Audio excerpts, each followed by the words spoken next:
I told my wife I was working late again. Technically, I was, if you counted sitting in a corner booth of the same coffee shop every night, nursing a single cup until it went cold. The cafe wasn't special.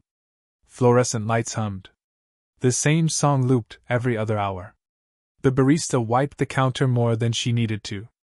But it was quiet. Quiet enough for thoughts to sound like company. She came in on a Thursday, though it could have been any day. She wasn't new to the place, just new to me noticing her. Mid-40s maybe, with that kind of calm presence that made everyone lower their voice a little when she spoke. She wore a navy sweater, sleeves pushed up, hair tied loosely like she hadn't decided whether to stay or go. She asked for black coffee, no sugar. Her voice was low, careful. When the barista said, "Same as usual," she smiled, small, but practiced. That's how I knew she came often. I didn't mean to keep looking at her table, but my eyes flicked there anyway, every few minutes, like a reflex. She sat near the window, tapping her finger lightly against the rim of her cup. The sound barely reached me, but I started waiting for it. The first night we didn't speak. The second, she nodded when I held the door open for her. The third, she said, "You're always here late." I said, "So are you." It wasn't flirtation. It was acknowledgement. Two people who didn't fit anywhere else that hour. She had a way of pausing between words, like she weighed each one before letting it go. When she smiled, it never lasted long enough to be caught. I didn't ask her name. She didn't ask mine. But she remembered how I took my coffee after the fourth night, 1 sugar, no milk. The next time I came in, it was already waiting on the counter. "Did you?" I started. "I guess," she said. "You seem like someone who doesn't like things too sweet." I laughed softly. "That obvious?" She shrugged. "Only if someone's paying attention." That stuck with me longer than it should have. After she left, I stayed behind, tracing circles on the table with my finger, pretending to read something on my phone. I typed a message to my wife, still finishing up here, then deleted it before sending. I told myself I didn't owe her the truth tonight. Maybe that was the first lie that felt too easy. The cafe clock ticked louder than it should have. Outside, the streetlights buzzed like distant insects. I thought about asking her something real, if she came here to avoid someone too. If the quiet was easier than explaining herself. But I didn't. She always left around 10:15. Always folded her napkin neatly before standing. Always hesitated just a second at the door, like she expected someone to stop her. That night she did stop, turned slightly, met my eyes and said, "You'll be here tomorrow too, won't you?" I didn't answer right away. Just nodded. She smiled, the kind that felt like a secret handed over. "Then I'll see you." And just like that, she was gone, leaving behind her half-empty cup and a faint trace of perfume that somehow lingered longer than my guilt. I sat there until closing, staring at the seat she'd been in. When I finally stood to leave, I noticed something on her table, a folded receipt with 2 words written in neat, slanted handwriting. She was already there when I walked in the next evening, same table, same black coffee. The napkin on her lap was folded once, perfectly even. I remember thinking that she looked like someone who had learned to tidy her loneliness before anyone could see it. I tried not to sit too close, but the cafe was almost full, and she gestured lightly to the seat across from her. "If you're working late again," she said, "you might as well do it here." Her tone was dry, not teasing. Still, I sat. We didn't talk much at first. Just the sound of spoons against cups, pages turning, people passing by the window. She noticed I hadn't touched my coffee. "Too bitter?" I shook my head. "Just thinking. Dangerous habit," she said, eyes soft but distant. She told me she used to come here with her son, used to. He'd study while she graded papers. "He's at university now," she said. "Sends voice notes instead of calling. I still keep the old messages." She smiled when she said it, but her hand was trembling slightly, the way people tremble when they're trying not to sound sentimental. I wanted to tell her I understood. That I'd been sleeping on the edge of my marriage for months, sharing a bed but not the warmth. That pretending to work late felt easier than going home to the silence. But I didn't. I just nodded. "He's lucky," I said. "You sound like you were the good kind of parent." She looked at me for a long time, the kind of look that strips a lie down to its bones. "And you sound like someone who says that because he misses being understood." I didn't know what to do with that, so I laughed, too quickly. She didn't. The conversation drifted after that. She asked what I did for work. I said something vague about an office. She didn't press. I noticed the faint indent of a ring that wasn't there anymore. When she reached across the table to adjust the small vase between us, her hand brushed mine, barely, but enough to make my pulse stutter. She didn't pull back right away. Just let the silence hold a fraction too long. Then she smiled, a tired, knowing smile. "You should get going. People might start thinking you actually enjoy late shifts." I stood, fumbling with my coat. "Do they?" She tilted her head. "You tell me." Outside, the street was quiet, drizzle clinging to the glass, the smell of rain just beginning. I walked to my car, but didn't start it. My hand still tingled where her fingers had grazed mine. I told myself it meant nothing. But in the same breath I knew it did.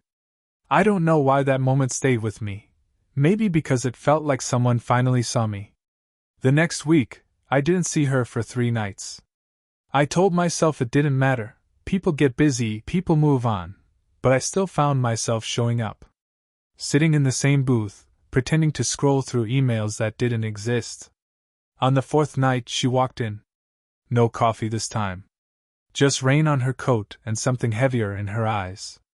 "You disappeared," I said before I could stop myself. She smiled faintly. "So you noticed." There was something different in her voice, softer, guarded. She sat across from me again, setting her bag down carefully, as if not to disturb whatever balance was left between us. "I went to visit my son," she said. "He wanted me to meet someone." I tried not to read into that, but she watched my reaction anyway. "That's nice," I said. She nodded. "It was." A pause. "He's growing up." Something about the way she said it made me ache, that tone parents use when they realize they're no longer needed. The air between us shifted.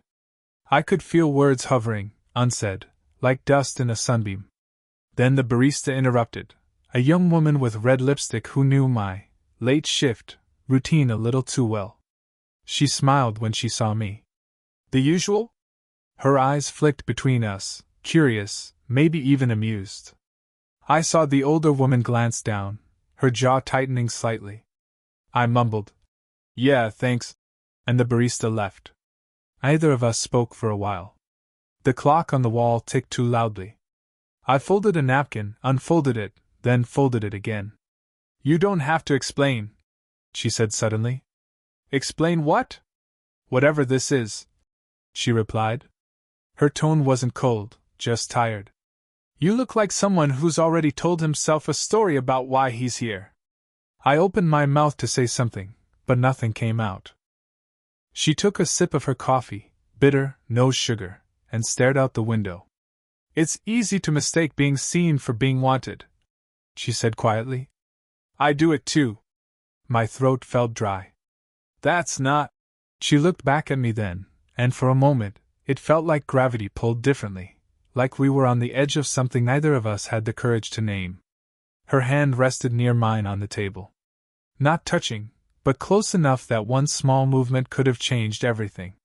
Then someone walked in, a coworker from my office. He waved, surprised. "Didn't expect to see you here, man." I forced a smile, heart thudding. "Just finishing up." By the time I turned back, she was standing. Coat in hand, expression unreadable. "You should go," she said softly. "Before it gets complicated." She brushed past me, her sleeve grazing mine, and for half a second, I almost reached for her. Almost. But she was already gone. And in the space she left behind, everything felt both too quiet and too loud.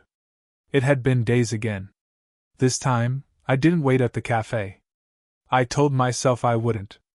But habits are just lies that repeat themselves until they sound reasonable. So when I saw her outside the bookstore across the street, her coat folded over one arm, hair loose for once, I crossed before thinking. She looked surprised. Not unhappy. Just unsure. "I thought you'd stopped working late," she said. "I tried," I answered. We stood there for a moment, watching the rain slide down the shop window, pooling around our shoes. The silence between us wasn't empty, it was too full, like air before thunder. "Do you want to walk?" she asked finally. We went toward the park, the one behind the bus stop. Evening light dimmed to blue, and everything smelled like wet leaves. She told me about her students, how one of them wrote a poem about missing someone who still lived in the same house. "It felt too close," she said. "Sometimes I wonder if we all just haunt each other while we're still alive." I didn't answer right away. My chest felt heavy, the kind of weight that isn't pain, but the awareness of something you shouldn't feel. "I don't think you haunt people," I said. "I think they just remember you longer than they mean to." She stopped walking. Looked at me. "Do you?" The question hung there, small, fragile, dangerous. I could have lied. Said no. But the truth sat too close to the surface. "Every night," I said quietly. "Even when I try not to." Her eyes softened, not with surprise but recognition. Like she'd known, and had been waiting for me to catch up. She took a slow breath. "You shouldn't say that." "I know." "Then why did you?" I looked at the ground. "Because pretending doesn't work anymore." We stood near an empty bench, streetlight flickering above. She sat first, motioning for me to join. "Do you ever think about what this looks like?" she asked. "All the time," I said. "And it still doesn't feel wrong until I leave." She smiled, small, sad. "That's exactly when it starts to be." A pause stretched between us, long enough for a raindrop to hit the edge of her sleeve, slide down to her hand. Without thinking, I reached over and brushed it away. She didn't move. Didn't pull back. Just stared at me with that calm, unreadable face, the one that always made me feel both seen and exposed. For a heartbeat, the world tilted forward. Every sound, the rain, the cars, the hum of the streetlight, faded into a kind of held breath. Then she whispered, barely audible, "What are we doing?" I wanted to answer. I almost did. But the question hung there, unanswered, trembling between what was real and what we were both too afraid to name. She stopped coming. At first, I told myself it was fine. People vanish from routines all the time. The world doesn't owe you consistency. Still, I went to the cafe every night for a week, pretending I was there for the quiet, for the habit, for the work I never actually did. Her table stayed empty. The barista asked once, "You waiting for someone?" I said, "No," but it came out too fast. By the fifth night, I sat near the window, scrolling through my phone like I had somewhere else to be. My reflection looked older somehow, tired eyes, that hollow shape loneliness carves when you start expecting too little. Then, on the sixth night, I saw her. Across the street, under the awning of the pharmacy. Talking to a man, older, maybe her age. He touched her arm. She didn't pull away. I looked down before she could see me watching. My coffee had gone cold again. That night, I didn't send the usual text to my wife. Didn't lie. Just turned my phone off. The silence felt heavier than the lies ever did. The next day, I skipped the cafe. Then another day. I tried going home earlier, tried to act normal. My wife noticed, said, "You look distracted lately." "Just work," I said. "Always. Just work." 2 weeks passed before I saw her again. Same cafe. Different time. Late afternoon, sunlight instead of rain. She looked surprised, then hesitant. "I wasn't sure you'd still come." "I almost didn't." She sat down across from me, hands folded tight around her cup. "I went away for a bit. My ex was in town." I nodded, unsure what to do with that. "You didn't have to explain." I wanted to, she said. You deserve at least that much. Her voice wavered, not from guilt, but from something quieter. Resignation, maybe? He wanted to see if we could try again. For our son's sake. I tried to swallow the lump in my throat. And will you? She looked down. I don't know. I thought I'd stopped waiting for things to feel right. Something in me cracked then, not in anger, just that soft breaking that happens when you realize you were never part of the equation to begin with. She reached for her coffee, hand trembling slightly. You've got someone waiting too, don't you? I nodded. I don't know what I'm waiting for anymore. We sat there, the air thick with all the words we'd never say. When she stood, she placed a folded napkin on the table, like before, but this one was blank. She left without turning back. I stared at that napkin until the cafe closed. I didn't feel heartbroken. I felt paused. Like life forgot to finish the sentence. It had been 3 weeks since the blank napkin. I hadn't gone back to the cafe. Couldn't. Every night, I drove past it, slowed at the corner, then kept going, like circling a house you no longer live in. One evening I parked anyway. Didn't go in, just sat in the car until the lights went out inside. Then I saw her, locking up, hair tucked under a hood, that same quiet composure that made everything around her feel like background noise. She didn't see me until I stepped out. Her eyes widened slightly. You shouldn't be here. I know. The streetlight flickered above us. The smell of rain again. Always rain. She held her keys loosely in one hand. You still working late? Not lately. I tried to smile. Turns out I wasn't very good at pretending. She looked at me for a long time, not angry, not sad. Just searching, maybe, for what this had all meant. I went back to my ex, she said finally. Tried to. But it didn't fit anymore. I didn't know what to say. Every sentence felt like it would sound like a request. She stepped closer, just enough for her voice to drop. You were easy to talk to. That's all it ever was. I nodded. I know. But I think we both knew it wasn't true. Silence settled between us, the kind that carries everything you don't dare name.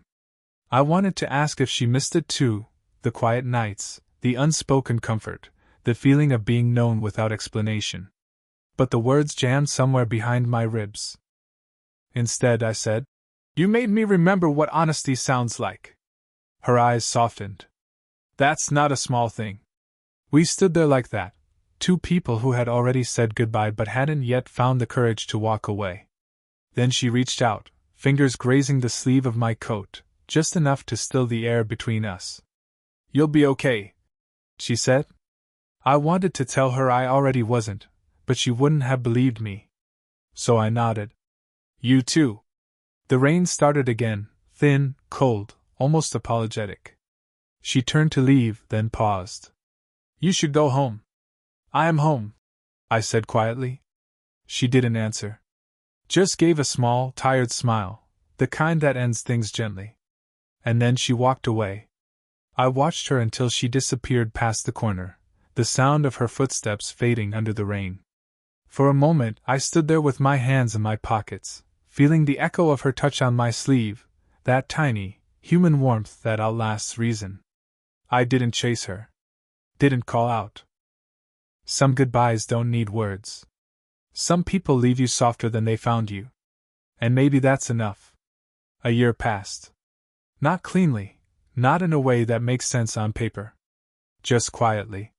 Days slipped into each other until the past felt like a room I used to live in but hadn't visited for a while. I changed jobs. Smaller office, shorter hours.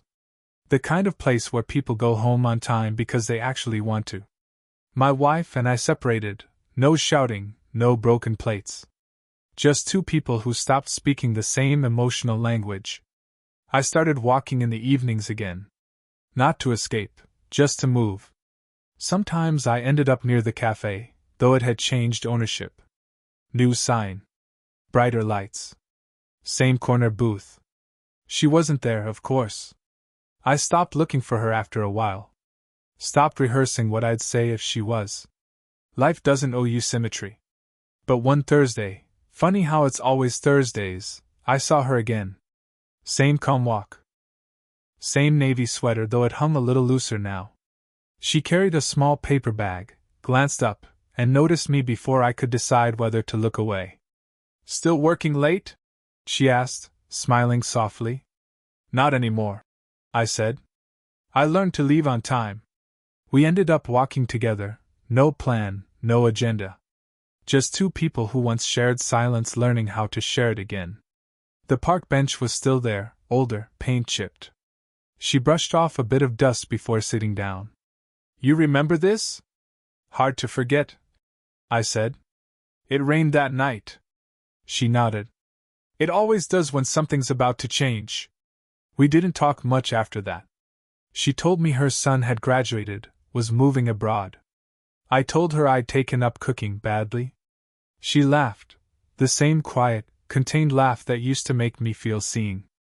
At one point I noticed her cup, black coffee, no sugar. Still the same, I said. Some things don't need fixing, she replied. The air smelled like wet leaves again. For a second, everything folded in on itself, the rain, the cafe, the blank napkin, the years we'd both been pretending not to wait for something unnamed. When she stood to leave, I didn't stop her. Just like before. But this time, she hesitated. There's a small place near the bridge, she said. They make decent tea. You could join me sometime. Doesn't have to mean anything. I smiled. Maybe it already does. She didn't answer, just gave that same quiet look that said we both know what this is. We walked in opposite directions then, almost at the same moment, turned back and met eyes one last time. Not longing. Not regret. Just peace. And somehow, that felt like the right ending, the one we'd both earned. Did this story stay with you? What kind of quiet, real love stories do you want to hear next? Tell me in the comments, maybe your story becomes the next one.